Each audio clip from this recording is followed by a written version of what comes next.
Senhor, nós queremos te dar graças por esse dia, quero te agradecer pela possibilidade de falar aos meus irmãos aqui. Senhor, ministra sobre a minha vida para que eu fale fielmente, de acordo com a tua palavra, de acordo com aquilo que você deseja falar ao coração de cada um aqui, Pai.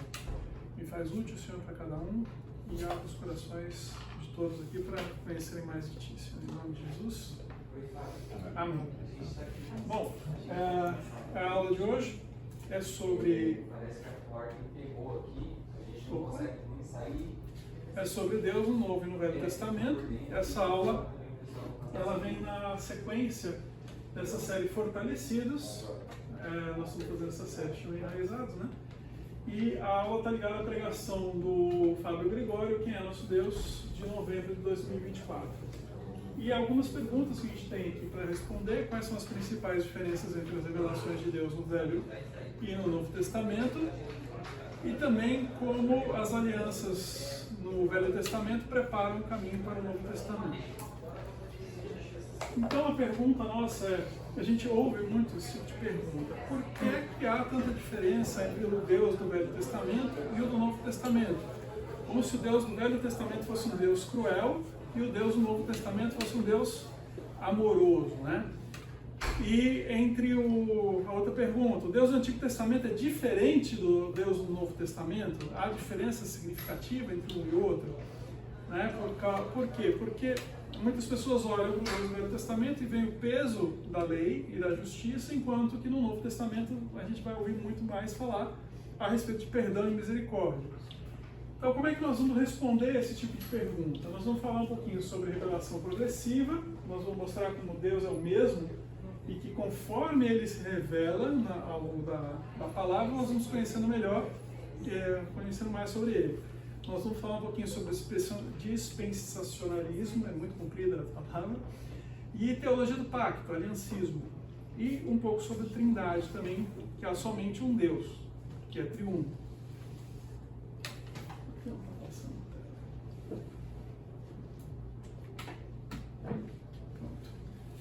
Com relação à revelação de Deus, né, nós vamos ter aí a revelação geral de Deus.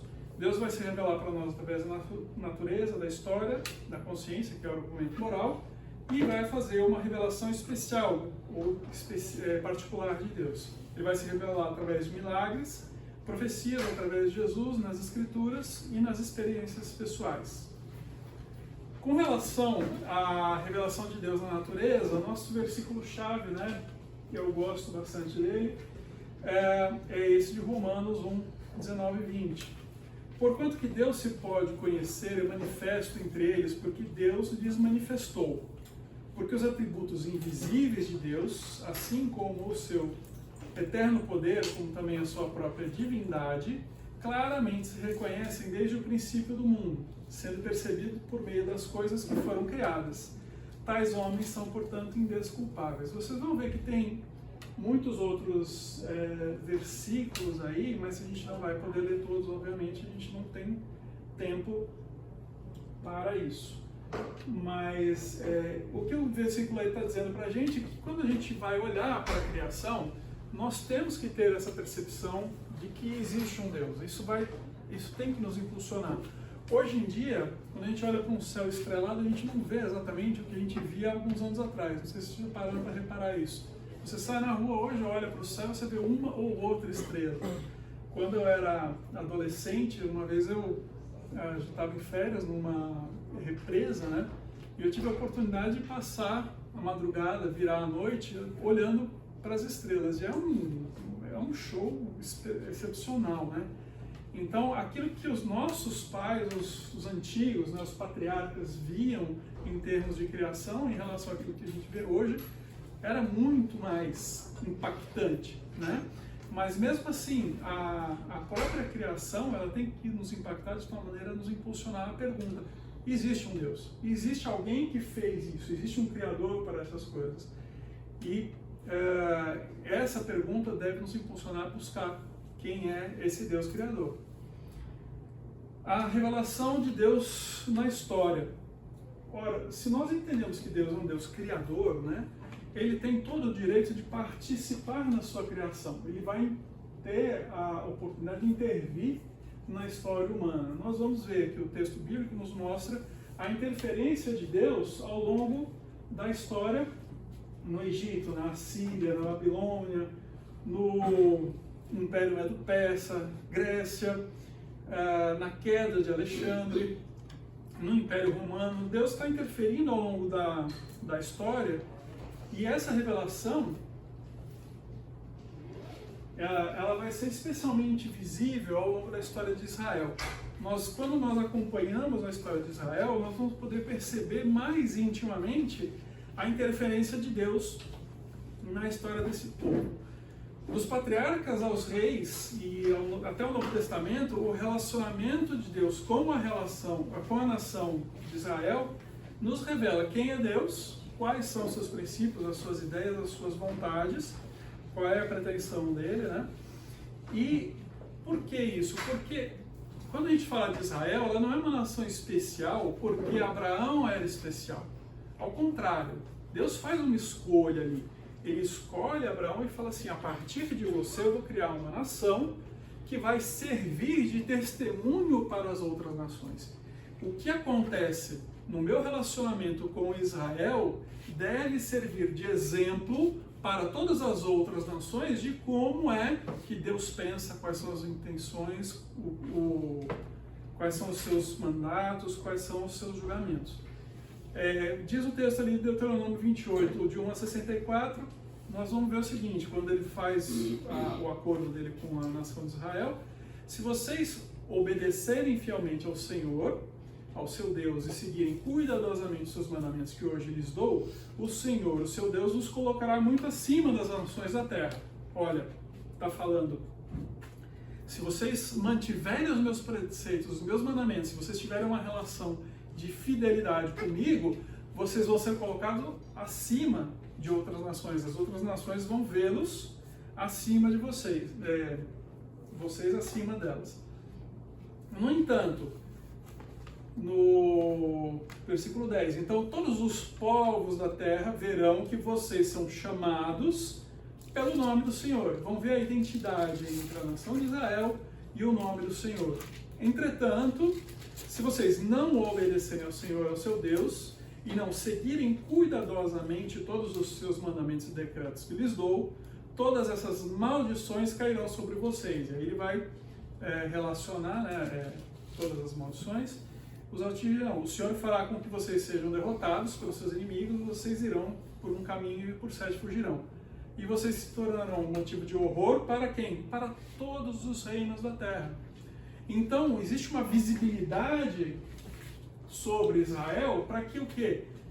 Toda vez que a nação se adere aos mandamentos e aos preceitos do Senhor, a nação vai bem. Toda vez que eles se afastam do relacionamento que eles têm com Deus, eles vão mal, e isso serve para quê? Não apenas para a nação, não só é o desenvolvimento da nação de Israel, mas é visível para as outras nações, para todos os reinos da terra. E diz ali no Deuteronômio 29, todas as nações perguntarão, ou seja, ele está falando que as outras nações vão olhar para você e vão entender, e vão pensar sobre o Senhor. Por que o Senhor fez isso a essa terra? Por que tanta ira e furor? E a resposta será: foi porque este povo abandonou a aliança do Senhor, o Deus dos seus antepassados, a aliança feita quando ele os tirou do Egito. Então vejam, a nação de Israel e o desenvolvimento dela na história, ela serve de um exemplo para nós do relacionamento com Deus. Ela nos mostra as intenções e a vontade do Senhor. A revelação de Deus na consciência vai falar sobre a questão do argumento moral. E aí nós temos o versículo de Romanos 2, 14 a 16. Porque quando os gentios que não têm lei fazem naturalmente as coisas que são da lei, não tendo eles lei, para si mesmos são lei, os quais mostram a obra da lei escrita em seus corações, testificando juntamente com a sua consciência e os seus pensamentos, que acusando-os, quer defendendo, no dia que Deus... nos seus pensamentos, quer acusando-os, quer defendendo-os, no dia em que Deus há de julgar o segredo dos homens por Jesus Cristo. Eu acho esse texto que fala sobre a questão do argumento moral, muito interessante, no sentido que quando Paulo fala que não há nenhum bom, né, que não há nenhum que seja cumpridor da lei, esse texto ele nos dá uma percepção de como que nós todos somos culpáveis perante o Senhor. Uma vez eu tive a oportunidade de discutir a questão da ética e moral com o Juscelino, então eu vou deixar claro aqui para vocês algumas coisas de como só a questão do termo, né? Existe uma confusão entre os termos ética e moral, mas a questão aqui do moral é o comportamento que cada indivíduo tem em relação a um padrão de normas, e aí a gente vai chamar de ética esse padrão de normas, tá? Então, cada um tem lá a sua ética, tem uma forma de pensar, ou vamos dizer, normas pessoais introjetadas, pelas quais você se porta, e a moral vai ser como você vai continuamente fazendo escolhas e decisões em relação a essas normas que você tem. Como que todos nós nos tornamos culpáveis perante o Senhor, mesmo não tendo lei, né? Aqui o texto nos fala, ora, mesmo não tendo lei, quando você tem a consciência, e aí ele está falando dessa ética que cada pessoa tem, que é pessoal, o seu comportamento em relação a essa ética te torna culpável perante Deus de qualquer forma. Então vamos dizer assim, mesmo que a gente coloque uma barra bem alta e diga assim, você tem um padrão ético, você tem introjetado normas morais que você considera um padrão alto, por mais alto que seja, em algum momento da sua história você falhou na sua moral com relação a esse padrão ético. Você em algum momento desobedeceu aquilo que você mesmo considerava correto. E isso vale independente da altura com que você estabelece essa norma.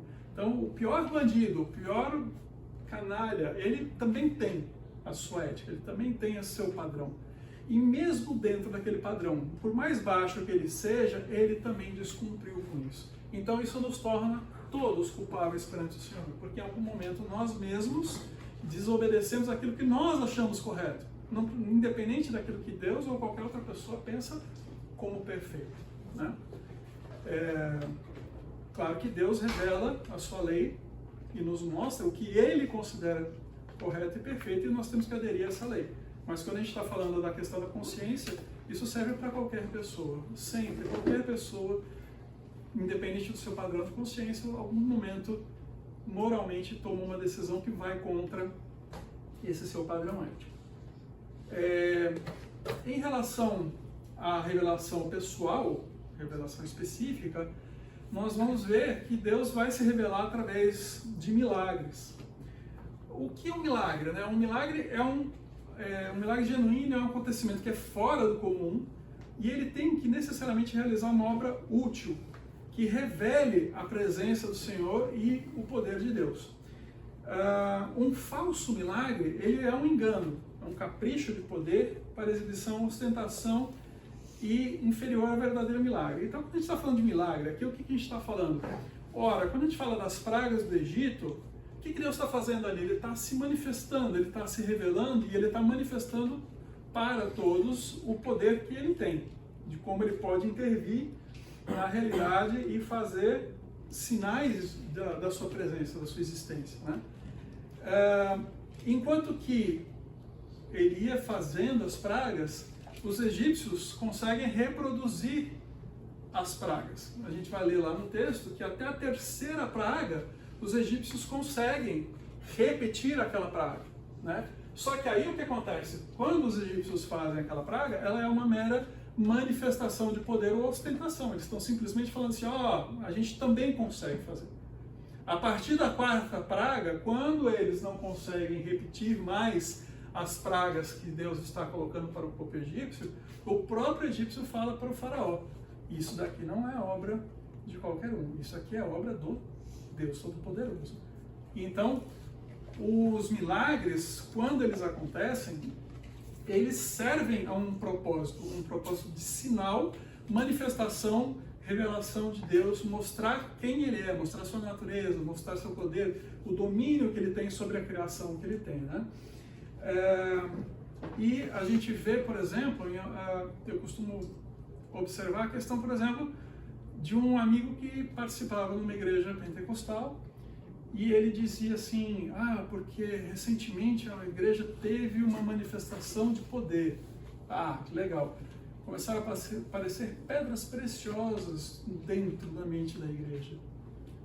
Aí vem a pergunta, é um milagre genuíno, é um acontecimento fora do comum, mas ele realiza uma obra útil? O que ele está fazendo com esse sinal? Para que Deus ia fazer esse sinal? O que ele está sinalizando? Né? Ou ela é uma mera ostentação de poder? Tá? Então, se é uma mera ostentação de poder, não vem de Deus.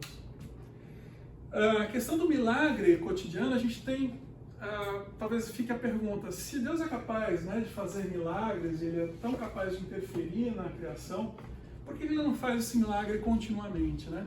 Eu gosto de lembrar, com relação ao povo andando no deserto, no Êxodo, em que Deus manifestou uma coluna de fogo para acompanhar o povo durante a noite e uma coluna de nuvens, né, que cobria o povo durante o dia, tanto para guiá-los como para protegê-los. Né? E, puxa vida, a gente acha, quando a gente estava falando de Deus na natureza, né, tem muito a ver com a nossa capacidade de observar os milagres cotidianos de Deus, porque Deus continuamente está realizando milagres cotidianos. A gente olha para o texto de Êxodos e fala assim, puxa vida, que coisa fantástica, Deus realizar uma coluna de fogo, né, durante a noite, e eu fico imaginando, depois de 20 anos, o povo andando no deserto, o cara lá na tenda dele, durante a madrugada, chegar e virar para Deus e falar assim, cara, apaga essa luz, né? Por quê? O milagre, ele acontece continuamente, mas quando a gente está permanentemente exposto a um milagre, ele se torna cotidiano. A gente se acostuma com ele e a gente passa a não considerar, a gente passa a não ver mais aquele milagre como um sinal. Exatamente como a gente estava falando, como a natureza deve nos impactar e deve nos impulsionar a buscar Deus, a perceber que existe um Deus Criador, a partir de um certo momento ela se torna inócua. A gente não observa mais, a gente não percebe mais. A gente tem que abrir os olhos para perceber isso, né? Isso tanto é a realidade, como a gente tem uma das rebeliões do povo no deserto é justamente contra o maná, né? Um milagre fantástico que estava acontecendo ali e efetivamente o povo chega e fala assim, chega, nós estamos cansados desse maná. Então eles deixam de reconhecer ali a manifestação de Deus na sua criação, da capacidade de interferir na criação. Né? Então, vamos abrir, quem puder abrir por gentileza, João 6, 26, 27, com relação à finalidade.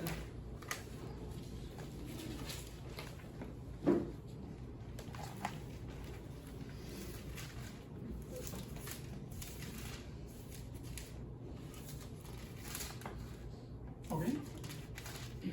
Respondeu-lhes Jesus, em verdade vos digo, vós me procurais não porque vistes sinais, mas porque comestes os pães e vos fartastes.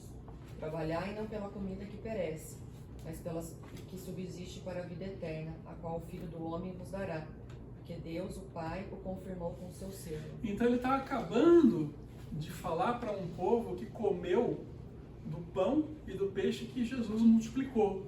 E ele está dizendo aqui, olha, se vocês estão aqui, vocês não estão entendendo o significado desse sinal que vocês viram. Esse sinal, ele não serve para alimentar vocês. Não é apenas para vocês comerem e ficarem satisfeitos. Eles têm que mostrar algo muito maior do que aquilo que é o milagre que foi feito. Vocês vieram por causa do milagre, é a mesma coisa do maná. Né? Parece que eles querem só o pão. Mas não, o que está sendo oferecido ali como sinal é uma coisa superior. E isso tem de trazer à vista das pessoas um sinal superior, para as pessoas entenderem realmente aquilo que Deus está fazendo. Deus também se revela na profecia, e aqui a gente está falando de profecia como aquela predição de acontecimentos, tá? Não é uma comunicação direta de Deus. A linguagem dessa profecia ela não pode ser ambígua. A gente tem na história um evento muito conhecido, praticamente mitológico, a respeito de Creso. Creso era um rei dali da região da Grécia, na época era Lídia, e ele foi atacado por Ciro.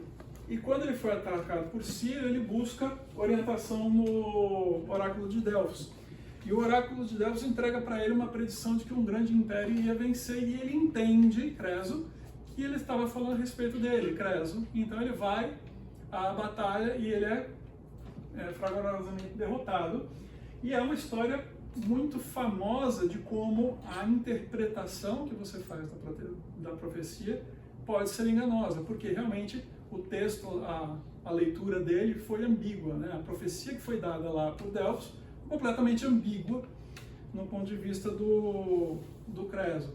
Nostradamus é um cara famoso também no mundo, né? Como sendo um grande profeta, de realizar grandes profecias. Quando antes de me converter, cheguei a ler o livro, e é assim, é uma generalidade tão absurda que absolutamente qualquer coisa que você quiser de pegar um evento histórico e encaixar naquele texto, você consegue. É uma coisa assim, de uma generalidade fantástica.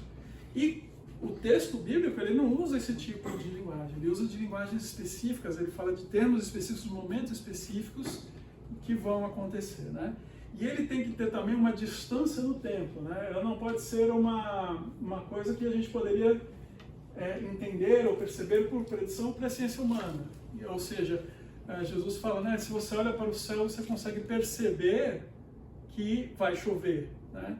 Óbvio. Então, você, pelo próprio conhecimento, pela própria predição humana, você consegue conceber que aquilo vai acontecer no futuro, né?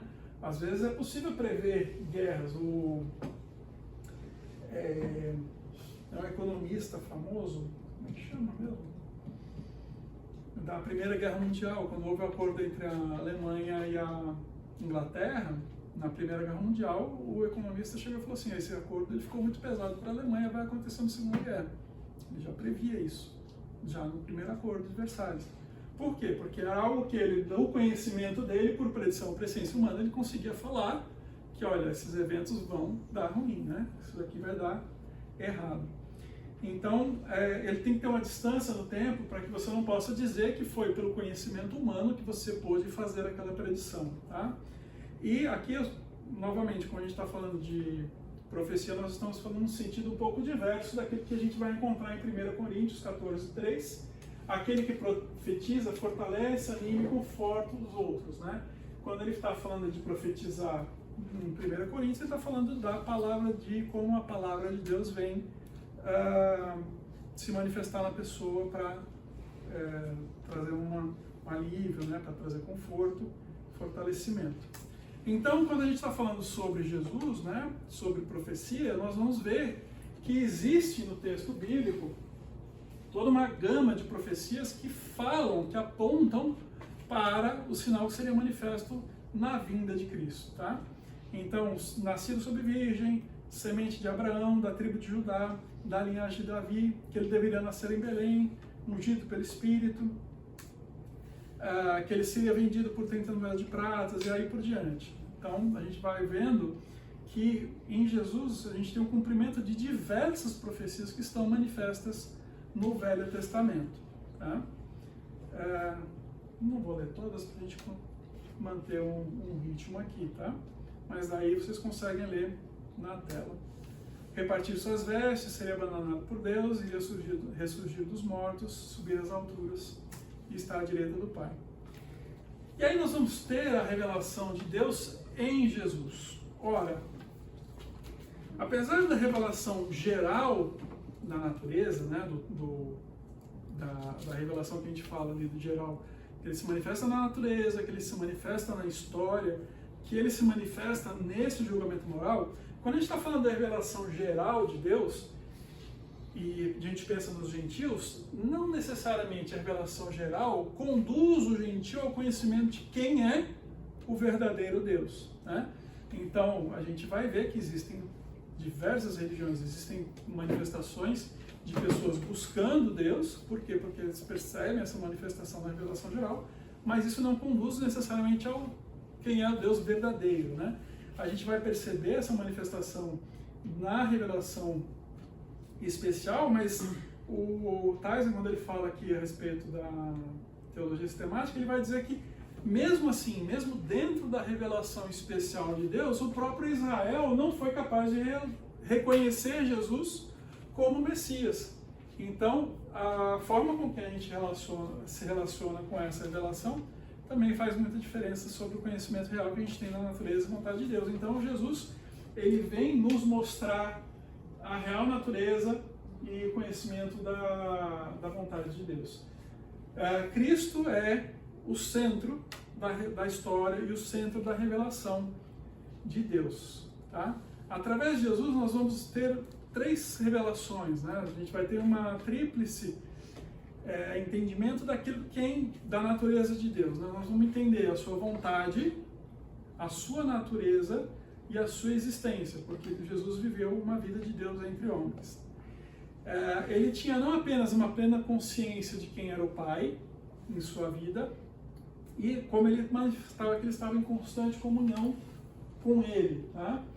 Ele prova que ele é o próprio Deus por meio das suas próprias reivindicações, por uma vida sem pecados, pelos seus ensinamentos, por suas obras, por suas posições e prerrogativas, quando ele fala a respeito de si mesmo, pelas revelações, como nós estávamos falando, pela relação que ele tem com o Pai, quando ele revela a santidade absoluta de Deus, o profundo amor de Deus, a paternidade de Deus, não para todos os homens, para aqueles que são crentes na salvação em Deus. Né? Jesus vai nos mostrar a natureza espiritual de Deus, vai revelar a vontade de Deus de que todos se arrependam, de que todos creiam nele e que todos sejam perfeitos como o Pai é perfeito, que todos os crentes levem o Evangelho a todo mundo. Então, Jesus é aquele que vai fazer o fechamento dessa revelação e vai nos mostrar definitivamente a natureza do Pai, do Criador, do Deus verdadeiro. Ele vai fazer a definição completa, ele vai nos dizer aquilo que faltava para o real entendimento da revelação de Deus. Revelação de Deus nas Escrituras. Quando a gente vai falar da revelação de Deus nas Escrituras, o próprio texto, ele não é uma revelação em si, mas ele é o registro de todas as revelações que Deus vem mostrando ao longo do tempo. Então, aquilo que Deus desenvolve em termos de revelação, aquilo que ele vem trazendo em termos de relacionamento com a sua criação, ele vai registrando isso ao longo do tempo naquilo que nós temos hoje, que é o texto bíblico. Tá? As Escrituras nos mostram esse relacionamento de Deus com a sua criação e o relacionamento de Deus da sua criação com a natureza ao longo da história, que a gente estava falando da revelação geral. Vai registrar os milagres, as profecias, a vida e a obra de Jesus Cristo como revelação especial. Aí nós temos no texto bíblico a fonte suprema e infalível para a construção de uma teologia. Nós vamos ver no texto bíblico, no desenvolvimento do texto, a completude da criação, da revelação que Deus faz ao longo da história. Eu estou indo rápido hoje. Na semana passada foi mais comedido. A gente acabou depois do tempo. Com relação à revelação de Deus na experiência pessoal, nós vamos ver no texto bíblico as teofanias, são as experiências de comunhão direta com Deus. Então nós vamos ser uma série de pessoas que vão se relacionar com Deus ao longo da história. Nós vamos ver Enoque e Noé que andaram com Deus. Deus fala a Noé, fala Jacó, Moisés, Gideão. Diversas pessoas a gente vai encontrar no texto bíblico com que Deus vai se relacionar, vai se manifestar. Quando ele se relaciona e se manifesta para essas pessoas, ele não se revela apenas, mas ele revela a sua vontade, os seus mandamentos, os seus desígnios, quem ele é, a sua natureza. Né? No Novo Testamento isso continua, são experiências de relação direta com Deus. Ele fala com Jesus, o próprio Deus, diversas vezes conversa com Jesus, ele se revela a Pedro, Tiago e João, Filipe, Paulo, né, a ocorrência de Paulo lá no Antioquia, não, com Ananias, né, também. Então nós vamos ter diversas ocorrências no Novo Testamento também, mostrando um relacionamento pessoal e direto de Deus com pessoas. E interessante a gente notar que, é claro, toda vez que Deus se apresenta e se relaciona com o indivíduo, esse relacionamento ele traz uma experiência pessoal, tem um poder transformador na vida e no caráter dessas pessoas, mas ela também é reveladora para nós da natureza e das verdades do Senhor. Então, toda vez que Deus se relaciona com pessoas, ele transforma a vida de pessoas, mas ele também mostra cada vez mais um pouco da sua natureza, né? Com relação a essa questão do relacionamento de Deus, Deus é um Deus relacional, ele está permanentemente buscando uma relação com a sua criação. E uma analogia que a gente pode fazer aqui, eu não sei, como muitos aqui às vezes cresceram no contexto da igreja, às vezes não tem essa experiência, mas quando a gente tem a experiência de namorar e conhecer pessoas, né, muitas vezes a gente gosta de conhecer pessoas e estabelecer um relacionamento com elas. A gente tem que estar junto, conversar, e quando a gente faz isso, a gente vai mostrando parte de quem somos para aquela outra pessoa, para realmente estabelecer um relacionamento de intimidade. Ora, quando houve a queda do homem lá em Adão, em Gênesis, né, o texto bíblico nos fala que Deus passa a se afastar, ele tem uma separação entre Deus e o homem. E o que eu vejo, né, Deus parece que nessa mesma forma de amor relacional, ele volta a buscar o homem e tenta estabelecer um relacionamento de tal maneira que ele tenha a oportunidade, o tempo para se revelar, para mostrar mais a sua intimidade, mostrar quem ele é, através desse relacionamento que ele tem com a sua criação. E aí a gente pensa, puxa vida, mas existe uma diferença muito grande entre os termos do relacionamento, entre essa revelação e as experiências pessoais que a gente vai ver no Velho Testamento e no Novo Testamento. O que o Calvino vai nos dizer a respeito? Ora, Calvino, quando se refere à revelação progressiva de Deus, ele diz: pois o Senhor susteve a sua economia, e a economia aqui a gente está falando de administração, tá? Essa ordem de administração do pacto de sua misericórdia, de sorte que quanto mais com o correr do tempo se aproximava a plena revelação, com tanto maior clareza o quis anunciar. Assim, no início, quando Adão foi dada a primeira promessa de salvação, como brilharam um tremo, tênues centelhas, depois feitos suplemento, maiores amplitude de luz. Acho que eu vou ter que cuidar de óculos para essa tela aqui, eu vou ter que ler aqui. Maior amplitude de luz começou a difundir-se. Luz que a seguir despontou mais e mais e projetou seu fulgor mais largamente, até que enfim, dissipadas as nuvens, o sol da justiça, Cristo, iluminou em plenitude todo o orbe da terra. Então ele está falando o quê? Ele está falando como essa revelação de Deus se mostra progressiva ao longo do tempo, até que finalmente ela se cumprisse em Cristo, plenamente revelado, né? Ora, a revelação progressiva não significa que o povo de Deus no Antigo Testamento não tinha qualquer revelação ou compreensão sobre Jesus. Sobre os que viveram antes de Cristo, Calvino ainda diz: não que os santos patriarcas fossem privados da pregação que contém a esperança da salvação e vida eterna, mas ao contrário, eles apenas vislumbraram de longe e sob sombreamento o que hoje contemplamos em plena luz, que está em perfeito acordo com aquilo que Paulo fala, né, também sobre conhecimento, sobre verdade. E o Hebreus também fala, né, sobre como aqueles que no Antigo Testamento conheciam a palavra, vinham em esperança aquilo que viria a se cumprir em Jesus, né? Muito bem. Então, a gente vai estar falando aí da revelação progressiva, a gente está falando da pessoa de Deus, como ele vem se mostrando ao longo do tempo.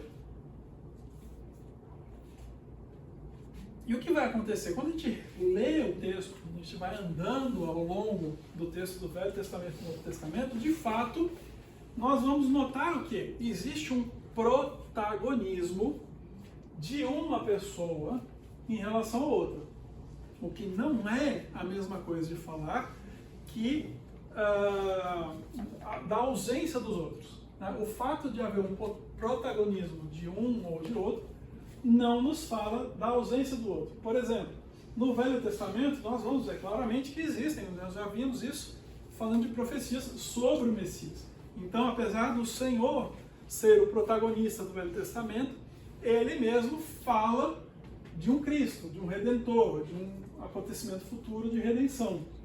Nós vamos ver, quem puder abrir Gênesis 18, nós vamos ver ali no 1, 2, no 15, manifestação que a gente entende como sendo o próprio Cristo presente.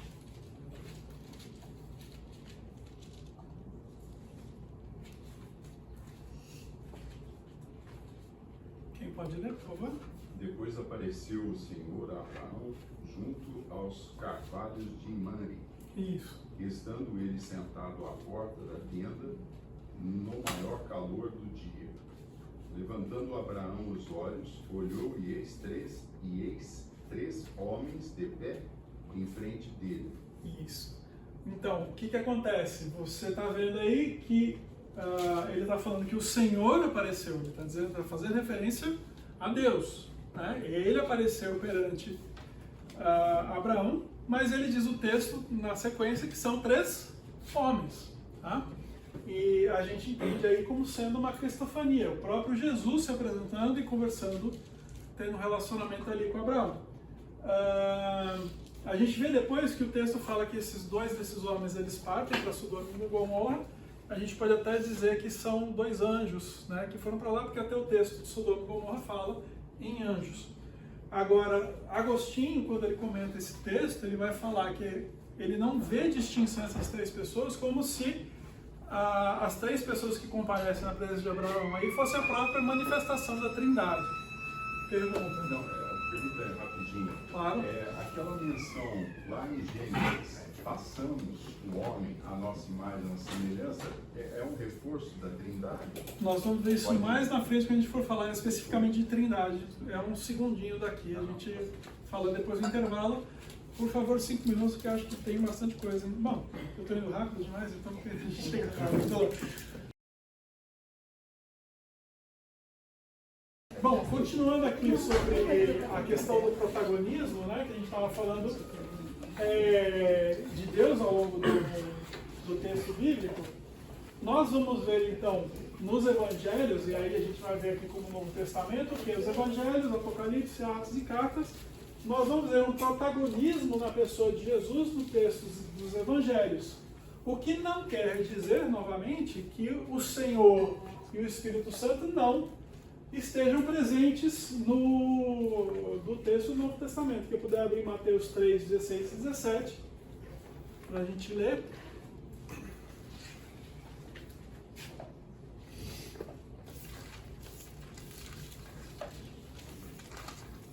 Momento do batismo de Jesus no Jordão, 3, 16 e 17, né? Batizado Jesus saiu logo da água, e eis que se lhe abriram os céus, e viu o Espírito de Deus descendo como pomba, vindo sobre ele. E Então, eis... Tá, beleza. Sim, o pai falando, né? Pode continuar, por favor. E eis uma voz dos céus que dizia: Este é meu filho amado, em quem me comprazo. Então a gente vê a manifestação. Nós temos a pessoa de Jesus sendo batizado, e nós vamos ter então a manifestação do Espírito Santo e o próprio Deus falando com a sua criação neste momento do texto bíblico. Então, quer dizer, Jesus é o protagonista do texto dos evangelhos, mas não quer dizer que por ele ser o protagonista, que o Espírito Santo e o Senhor não estejam presentes no texto. Claro que estão, são visíveis claramente no texto. Enquanto que em Atos e nas cartas, nós vamos ver o desenvolvimento daquilo que Jesus havia prometido que ele ia mandar depois da saída dele. Então, João 14, 16, 17, quem puder. E eu rogarei ao Pai, e ele vos dará outro advogado, a fim de que esteja para sempre convosco. O Espírito da verdade que o mundo não pode receber, porque não o vê, nem o conhece, vós o conheceis, porque ele vive convosco e estará dentro de vós. Então ele diz, olha, eu vou partir, mas eu vou deixar para vocês. Esse texto ele fala do Paráclito, né, que é o Consolador, que é o advogado, que é a pessoa do Espírito Santo. Ele fala, olha, depois que eu for, vocês vão ficar sob os cuidados do Espírito Santo que estará dentro de vocês, né? Que é o texto, quando ele fala do seu batismo, fala que nós somos então cheios do Espírito Santo. Então Atos e Cartas vai falar do Consolador, mas eu não preciso nem dizer como Atos e Cartas, basta a gente ler, ele vai falar no texto sobre Jesus e o Senhor, né? Felipe, Oi? ainda nesse texto aí, Sim. o versos 21 e 23 fala da presença de Jesus, do Espírito Santo e do Pai. Diz assim, ó, aquele que tem os meus mandamentos e obedece a eles, esse é que me ama. E aquele que me ama será amado por meu Pai. E eu também o amarei e me revelarei a ele. Aí o 23 diz, Jesus respondeu-lhes, se alguém me ama, obedecerá a minha palavra, e meu Pai o amará, e nós viremos até ele e faremos nele nosso lar. Exatamente, perfeito. Obrigado. Então, nós vemos exatamente isso que nós estamos falando, né? O fato da gente ter um protagonismo de um deles ao longo do texto bíblico não quer dizer que os outros não estejam presentes. O que nós vamos ver em termos de desenvolvimento ao longo do texto bíblico, a gente começa com a visão da queda do homem, da desobediência, né? Na sequência, a sua morte. Então Deus vem e apresenta a sua justiça através da sua lei, através de Jesus, restauração, e no Novo Testamento, o desenvolvimento do que é uma vida relacional com Deus através da santificação, tá? E aí nós vamos encontrar duas abordagens sobre esse desenvolvimento que nós vamos ver no texto bíblico. Um é o dispensacionalismo e outro a teologia do pacto. Quando a gente fala aqui de dispensacionalismo, uma dispensação é um período de tempo durante o qual o homem é testado com relação à obediência a alguma revelação específica da vontade de Deus. Essa palavra específica aqui, ela faz diferença. Encontram-se 7 dessas dispensações na Escritura. Esse fraseado, a gente vai encontrar na Bíblia de Scofield, que vai ser a grande difusora da ideia da dispensação, que é esse dispensacionalismo, né? Quando a gente fala de dispensacionalismo, alguns conceitos que estão lá vão nos dizer o seguinte, que existe uma distinção entre Israel e a igreja, como se fossem 2 povos distintos de Deus, um terreno e outro celestial. E a ideia de dispensação vai olhar para a história em termos de dispensações, em parcelas, pedaços da história, com uma descontinuidade entre elas, como se fossem pedaços separados entre elas. Qual é o problema disso? Vai criar problema em relação à questão de obra e graça. Pode gerar a ideia de que existam planos de salvação distintos, o que não é algo favorável à ideia de um Deus único, né? De algo da continuidade entre aquilo que Deus estava fazendo no Antigo Testamento e no Novo. Então, o dispensacionalismo, ele falou de 7 dispensações, ele vai falar de um primeiro momento de inocência, que é o estado paradisíaco, logo da criação até a queda, como se fosse uma relação com Deus. Enquanto que ele vai falar de um segundo período de consciência, que vai da queda até o dilúvio, um terceiro período de governo humano, de Noé a Babel, de Noé a Babel. O quarto período que iria de Abraão até o povo do Egito, período da lei, que vai de Moisés até João Batista, e depois o período da igreja ou da graça, e então o período milênio. O dispensacionalismo é ver como se cada um desses períodos tivesse uma regra própria, né? Como se fosse uma administração do relacionamento de Deus como diferente em cada um desses períodos, né? No neodispensacionalismo, modernamente vai ver Israel e a igreja não mais como um povo distinto, como se na eternidade eles voltassem a ser unificados, né? Já na teologia do pacto, o aliancismo, ele vai enfatizar a continuidade das alianças divinas ao longo da história bíblica. Nós vamos ver as alianças, essas revelações, o relacionamento com Deus, como um desenvolvimento progressivo da promessa de Deus por meio dessas alianças. O cumprimento das alianças bíblicas, ele é percebido como consumado em Cristo e na igreja, representando uma continuidade de uma história de redenção. Tá? Então, para nós termos, quando a gente fala em aliança, nós estamos falando praticamente de um contrato. E vai ter duas partes, que são os contratantes, e vai ter obrigações, que são deveres para aqueles que participam, tanto para um lado como para o outro. Vai ter sanções, penalidades, né? Então, se você fizer tal coisa e desobedecer, vai acontecer algo de errado, algo ruim. Promessas para a obediência, que é a recompensa. Vai ter um mediador, que normalmente é alguém que está acima dessa aliança. E vai ter um símbolo, um marco. Ora, o marco, por exemplo, que a gente tem é a circuncisão. Claramente Deus deu a circuncisão como um marco para Abraão, falando, olha, esse aqui é um marco da nossa aliança, quando ele faz aliança. Quando ele faz aliança com Abraão, quando Abraão oferece seu filho, ele parte um cordeiro ao meio, e aí ele se faz passar pelo meio do cordeiro. Quando ele faz isso, ele está fazendo essa função, ao mesmo tempo de contratante. Como não existe ninguém superior a ele, ele também faz a função de mediador, ao passar no meio dos cordeiros, porque quem passava no meio do cordeiro é aquele que servia como avalista daquela aliança, daquele contrato. Tá? Então nós vamos ver as diversas alianças que Deus vai fazendo com o seu povo ao longo do tempo e ao longo da revelação que ele faz. Tá? Nós vamos ter a primeira aliança ali na criação. Qual que é a aliança que nós temos? Quem vai me dizer aí qual que é o contrato que existe ali a aliança que existe logo no começo do texto bíblico? Come de tudo menos da árvore. É o quê? Que falou? Come tudo menos da árvore. Exatamente, né? Da árvore do conhecimento do bem e do mal não comereis. Então existe ali uma aliança.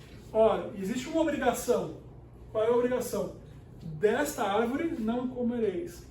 Qual é o benefício? Ora, enquanto você não comer dessa árvore, você é totalmente livre. Você é totalmente alimentado. Você é totalmente suprido. Você tem toda a criação nas suas mãos. E pode desfrutar também. Você pode desfrutar de toda a criação, exatamente. O benefício. Jardim, né? Desfrutar de todo o jardim. Exatamente, é o benefício que ele tem na aliança. Quem é o mediador? O próprio Deus. Ele que está falando, olha, essa daqui é a norma. Né? Qual é a ocorrência do descumprimento? Se você comer do fruto, certamente morrerás. Né? Então, todo o contexto ali da aliança, quando Deus fala, já em Gênesis, na própria criação, já existe uma aliança entre Deus e Abraão. E aí essa aliança vai se desenvolvendo. Em Adão, logo que existe a queda, ele faz a promessa de redenção. Ele fala, diga. Não, só uma curiosidade, essa morte, certamente morrerás, ele está se referindo à separação do homem de Deus, não à morte física. É fácil de responder essa pergunta? Não, é longa. Não vai caber na aula aqui. Eu gostaria muito de responder no final, se você me permitir, mas ele fala, dá para falar bastante coisa a respeito e eu não sei dizer, porque vai ter algumas visões diferentes a respeito. Mas enfim, existe uma aliança, né, com Noé, quando você chega ali na questão do dilúvio. Noé é um caso particular, porque Noé é o primeiro que crê por fé. Todos aqueles que precederam Noé conheceram Adão. Noé é o primeiro que ouve a respeito dos acontecimentos da criação por Matusalém e não por Adão. Adão já tinha morrido quando Noé nasceu. Então, Noé é o primeiro que efetivamente pode-se dizer que ele creu por fé. E é uma aliança particular, pessoal, entre Deus e Noé. Já em Abraão, Deus faz uma promessa de herança para ele, que vai se reproduzir através das suas gerações. É uma aliança familiar, vai se desenvolver. Vocês vão ver que isso aqui vai se expandindo, essas alianças, conforme Deus vai se desenvolvendo, de tal maneira que elas se tornam mais abrangentes em relação às pessoas.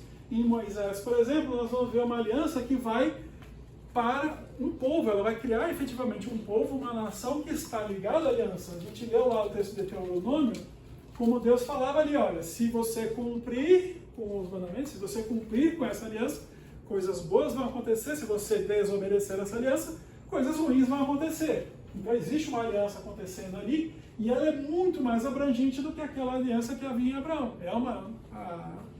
É uma aliança que vai trazer uma natureza de um povo, de uma nação que está ligada àquela aliança, né? Nos levitas também, em Êxodos, ele fala assim, olha, esses levitas aqui, eles vão ser o quê? Uma nação de sacerdócio dentro do povo, né? Dentro dos seus irmãos, esses levitas servirão ao sacerdócio ao Senhor. E a aliança em Davi é uma aliança com o reino, com o trono, com a continuidade da existência do reino que foi estabelecido em Davi.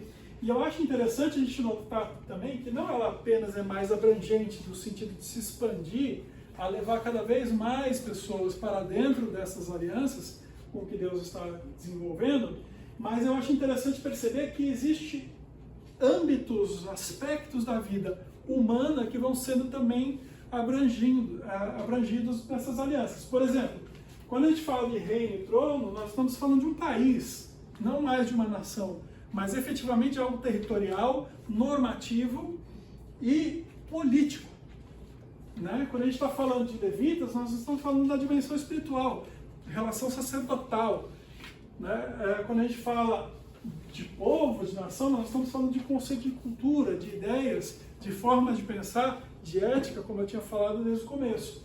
Então, não apenas essas alianças elas vão se expandir de tal maneira a crescer e a trazer mais pessoas para dentro dessa aliança, como também ela atinge todos os aspectos da vida humana.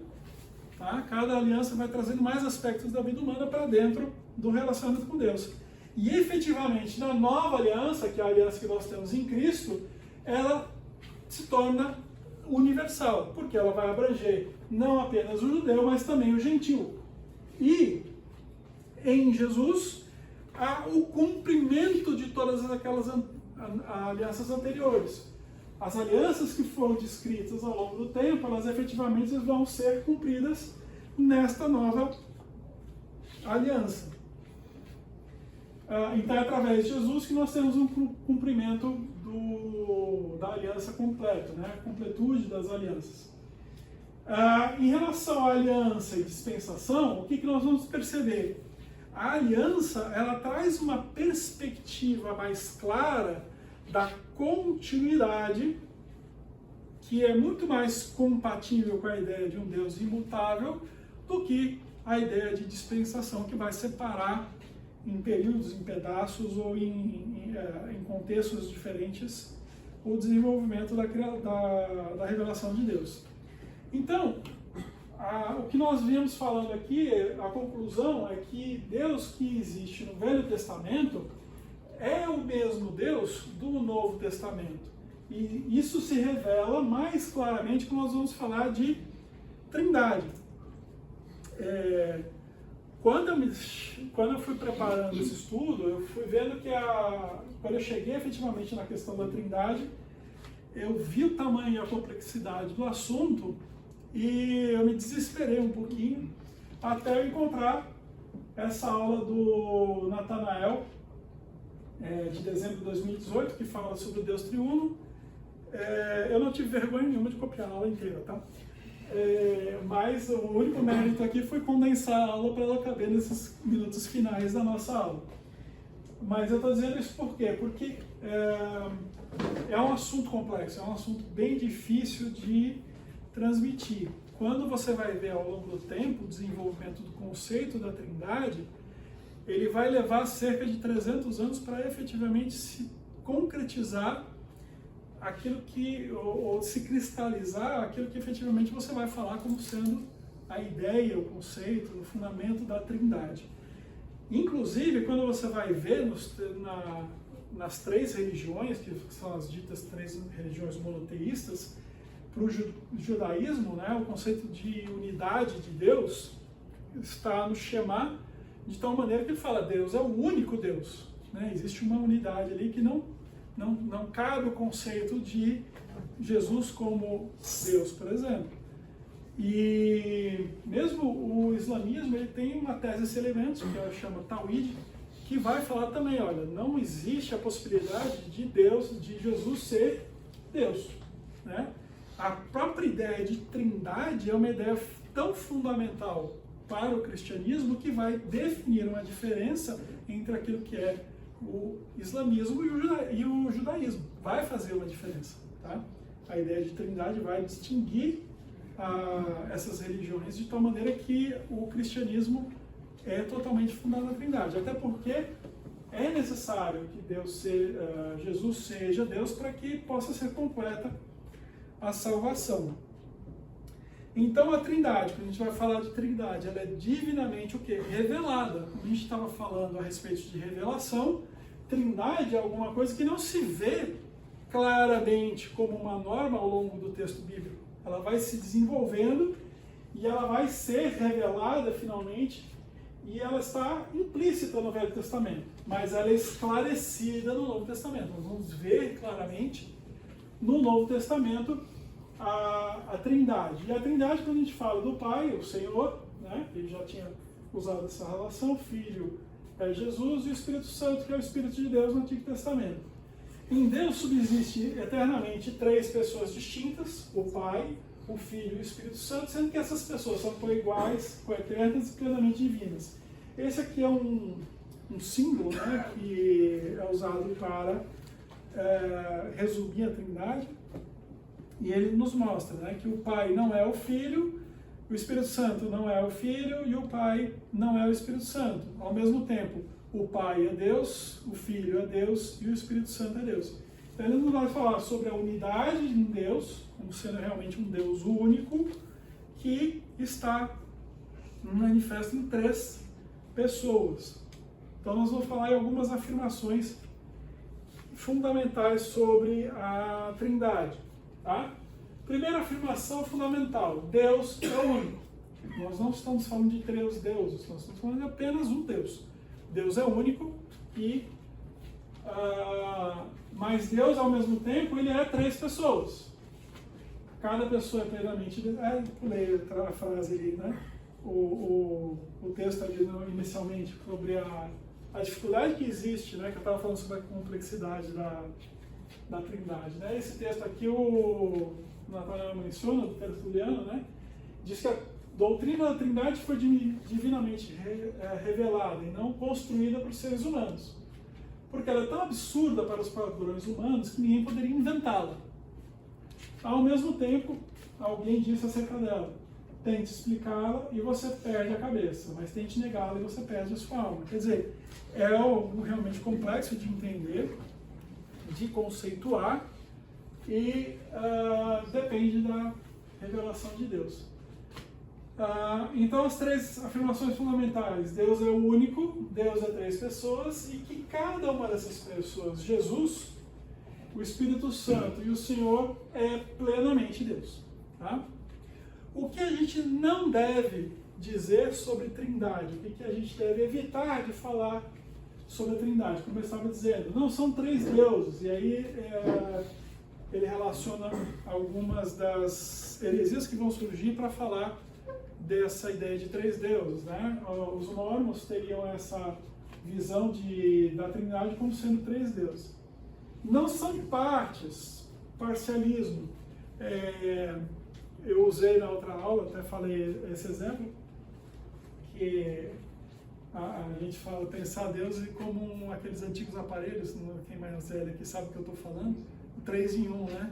Já tinha a vitrola, o cassete e o rádio, né? Você fala, é um 3 em 1, tem 3 coisas aqui numa coisa só, né? Para a gente visualizar, parece até uma ideia boa, mas a gente pode cair nesse problema aqui de pensar que são 3 partes que foram prensadas num aparelho só, e não é verdade, tá? Não é essa a ideia, porque se a gente fizer isso, a gente vai pensar no parcialismo. Não é um Deus de cada vez, que é a ideia do modalismo, e aí a gente volta na questão da dispensação.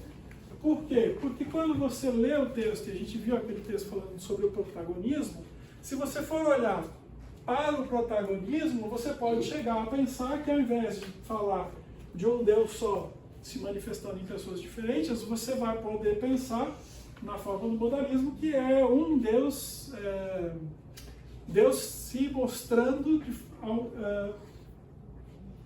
como se fosse um Deus de cada vez. E não é um Deus de cada vez. É um Deus só se revelando ao longo do texto bíblico. Não são formas diferentes de Deus se manifestar. Quando a gente pensa em formas diferentes de Deus se manifestar, que é esse sabelianismo, é como se Deus colocasse uma máscara. Né? Agora eu sou espírito, e ele se relaciona com a criação como se ele fosse espírito. Agora eu sou Jesus, ele põe a máscara Jesus e se manifesta. Agora eu sou o Senhor, ele coloca a máscara Senhor e se manifesta. Não é isso. Tá? São coisas que a gente não pode dizer porque estaria errando. O sabelianismo tem essa ideia. Como também não é um Deus com 2 auxiliares. Nós vamos ver, o pessoal das Testemunhas de Jeová e o arianismo vão entender dessa forma, como sendo um Deus, o Senhor, e 2 auxiliares, o Espírito Santo e Jesus. Não é essa a ideia. Na Trindade, há um só Deus e há 3 pessoas, o Pai, o Filho e o Espírito Santo, com a mesma categoria, vamos dizer assim, tá? Com a mesma capacidade, com a mesma deidade, com o mesmo poder, com manifestações diferentes. Diga. Só uma pergunta. Claro. A questão do pecado contra o Espírito Santo, né? No Novo Testamento dá a entender que o Espírito Santo está acima quando você fala a questão de pecado. Pecar contra o Pai tem perdão, contra o Filho, mas contra o Espírito Santo não tem perdão. Dentro dessa... Qual o pecado imperdoável aí dentro da Trindade, do Novo Testamento? Vamos guardar o final, não, também. É uma aula. Essa daí é outra. Nossa, o pecado do Espírito Santo é muito complicado. Sobre essa aprendizagem, aí pega aqui o verso 28 do capítulo 14 de João, que diz assim: vós ouviste o que eu disse, vou, mas retorno para vós.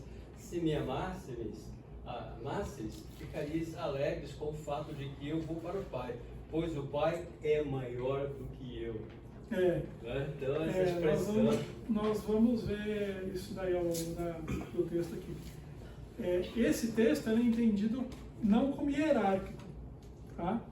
Não como se Jesus estivesse falando de uma superioridade hierárquica do Pai, mas como sendo que naquele momento em que ele estava na terra, manifesto, em carne, ele estivesse submisso à vontade do Pai para nos mostrar o que é viver em submissão.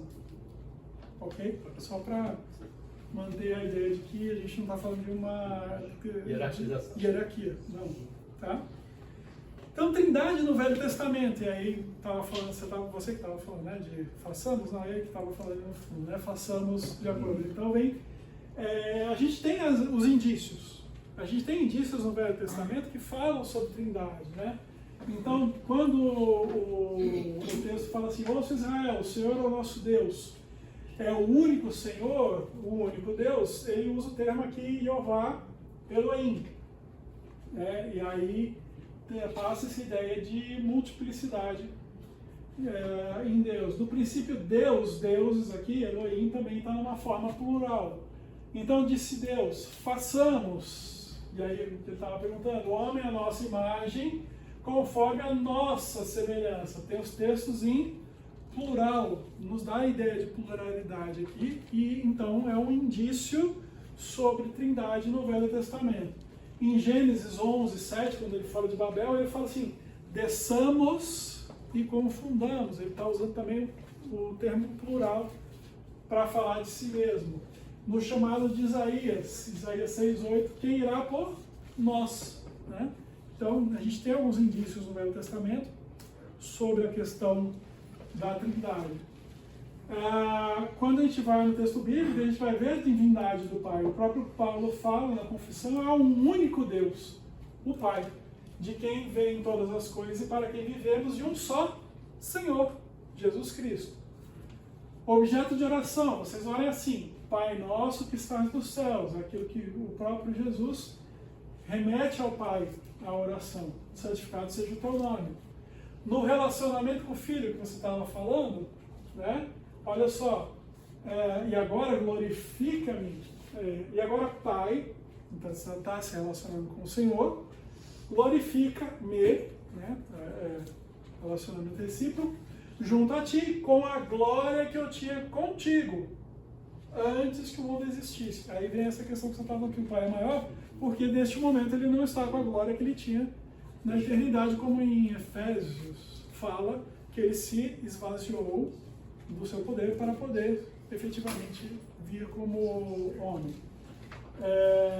Mas ele fala, a glória que eu tinha contigo, ele está falando, na mesma equivalência, a mesma forma que eu tinha quando eu estava junto com você. Divindade do Filho. Aí o texto de João vai nos dizer que o Verbo estava com Deus, então eles já estavam, Jesus estava presente na criação junto a Deus, e o Verbo era Deus, então com a mesma natureza divina. E o Verbo se fez, ou seja, ele se tornou carne com o unigênito do Pai. Declarado Deus. O texto de Tito vai falar, aguardando a bendita esperança e a manifestação da glória do nosso grande Deus e Salvador Cristo Jesus. Ele está falando, Jesus é Deus. Tá? Respondeu Tomé, Senhor, ele está falando isso para Jesus, Senhor Deus e Senhor meu e Deus meu, quando ele reconhece a divindade de Deus. E o próprio Jesus declarou-se Deus. Eu vos digo, antes que Abraão existisse, eu sou. Quando Deus, o Senhor, se revela a Moisés, ele usa esse termo, eu sou o que sou. Tá? Então, quando ele fala eu sou, ele está remetendo àquela ideia, àquele momento de Moisés, em que Deus se revela eu sou o que sou, e ele está usando o mesmo termo, eu sou. Isso aqui equivale a ele dizer que ele é Deus. Atributos de Deus. Os textos estão aí falando sobre como Jesus ele tem os atributos de Deus. Ele é como eterno, autoexistente, onisciente, onipresente, imutável, onipotente. Como ele participa com Deus das obras de criação. Então, ele faz obras de Deus, então ele é Deus. Né? Todas as coisas foram feitas por ele, por intermédio dele. Então, ele participante da criação, ele tem a atribuição de divindade. Mesma coisa com relação às obras de Deus. Quando ele cura o paralítico e os próprios judeus falam assim, mas quem é esse que perdoa os pecados? Só Deus pode perdoar pecados. Né? Ele fala assim, quem pode perdoar pecados, senão um que é Deus. O próprio Deus, o próprio Jesus fala isso. Quando ele perdoa pecados, ele está atribuindo para si algo que é exclusivo de Deus. Né? Perdoar pecados é algo que só Deus pode fazer. Então ele está trazendo para si essa competência. Digno de adoração. Quando eu falei lá atrás sobre o Abraão, todas as vezes que a gente vê anjo no Antigo Testamento, e o homem se prostra perante o anjo, o que o anjo faz? Recusa, né? Levanta rapidinho, senão eu estou lascado. Você recusa a Né? adoração. O anjo morre de medo de receber a adoração, porque ele sabe que quem quer adoração não é o anjo de Deus, são os anjos do inimigo. Esses querem a adoração para si e não para Deus. Tá? Os anjos de Deus, eles recusam a adoração. Tá? Então, e lá no texto de Abraão, logo que Abraão reconhece que é o Senhor, ele se prostra e já manda fazer o quê? Sacrifício. Quando ele presta o banquete para o Senhor ali, na verdade, fazendo sacrifício. Digno de oração. Então, verdadeiramente és filhos de Deus. Tá? Esses são os atributos incomunicáveis de Deus, não é isso? Porque tem os atributos comunicáveis. Sim. Né? Em Sim. Efésios 5:1 diz: sede pois imitadores de Deus como filhos amados. Né? Como é que eu posso ser imitador de Deus como filho amado nesses atributos? Eu não posso. Não. Né? São atributos incomunicáveis. É. Mas eu posso ser imitador de Deus nos atributos Sim. comunicáveis. Né? Sim. No amor, na bondade Sim. e tudo mais. Naquilo que a gente recebeu de semelhança do Pai, como sendo a questão moral que a gente estava falando também, né? A principal delas é a questão moral. Divindade do Espírito Santo, ele vai ser também identificado como Deus. Em Hebreus 3, 7 a 9, diz o Espírito Santo no deserto, onde os vossos pais me tentaram. Então o Espírito Santo está falando a respeito da tentação no deserto. Viram as minhas obras por 40 anos. Então, duas coisas que está falando aqui em Hebreus, né? Está atribuindo ao Espírito Santo aqueles milagres que a gente estava comentando a respeito de Jesus, coluna de fogo, coluna do maná, as nuvens, né? E os vossos pais me tentaram. Viram as minhas obras por 40 anos. Então, atribuindo ao Espírito Santo fazer aquelas obras que eram do Senhor naquele momento. Tá? Então, de Deus. Também Ananias e Safira, como eu tinha comentado lá atrás sobre a relacionamento pessoal, né? E aí ele diz assim, a ponto de... O Pedro está falando com eles, né? A ponto de você mentir ao Espírito Santo. Ele não faz referência ao Senhor, a Jesus. Ele está falando, vocês mentiram para o Espírito Santo. Você não mentiu aos homens, mas a Deus. Então ele está atribuindo que você fez um pecado contra o Espírito Santo e ele está relacionando o Espírito Santo com Deus. Né? E aí, como a gente estava falando dos atributos aí, o Espírito Santo também a gente vai ver atributos divinos, onisciência, onipresença, onipotência e eternidade. Eu espero que essa tela aqui fique disponível para vocês no site, que vocês quiserem olhar depois os textos, tá? Que não dá tempo para a gente ver tudo. Aí, fórmulas trinitárias. O que são fórmulas trinitárias? São os textos que nos vão dar a ideia completa da Trindade no texto bíblico. Então, nós vamos ter a Grande Comissão, que acho que é o texto mais claro e evidente a respeito da Trindade, que a Grande Comissão diz o seguinte: portanto, vão e façam discípulos de todas as nações, batizando-os em nome do Pai, do Filho e do Espírito Santo. Né?